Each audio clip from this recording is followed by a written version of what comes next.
hello' কোন গোবিন্দ হাজৰিকা মই কিন্তু কওক আপোনাক বেয়া পাইছোঁ দেই কিয় কিয় আপুনি এনেকৈ ঘপককৈ ৰাজাৰ লগত গুচি যাব নালাগিছিল নহয় ৰাজাৰ ঘৰত আপোনাৰ কি কাম আছে আপুনি জানে ৰাজা আপোনাক লৈ কিমান কোটি কোটি ধন ঘটিছে ঠিক আছে যেনিবা মোক লৈ পেলাই গোবিন্দ হাজৰিকাক লৈ যেনিবা মিষ্টাৰ ৰাজা ঢেৰ ধন ঘটিছে আট্টালিকা বনাইছে কিবা কৰিছে তাৰপৰা তহঁতৰ কি বুকু পুৰিল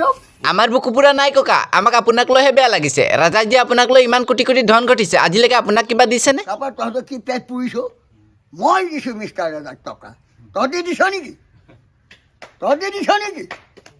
কি গাবলৈ আহিছ এইবোৰ মোক গৈ ধেই চালা এই বুঢ়াটোক ৰাজাৰ বিষয়ে একো বেয়াকৈ ক'বই নোৱাৰে ৰাজা বেয়া কৰিলেও ভাল আৰু আমিবোৰে ভাল কৰিলেও বেয়া মুঠতে যিয়েই নহওক ৰাজাই ভাল আমিবোৰহে বেয়া বৰ জ্ঞানী ল'ৰা মই ছাপোৰ্ট কৰিছোঁ কোনোবাই বেয়া বুলি কওক পেলা নাই মই ক'ব নাযাওঁ ৰাজা বেয়া বুলি যিদিনা ৰাজাই তাৰ আচল ৰূপ দেখাই আপোনাক ঘৰৰ পৰা খেদিব নহয় সেইদিনাখনে আপুনি গম পাব ৰাজা ভাল নে বেয়া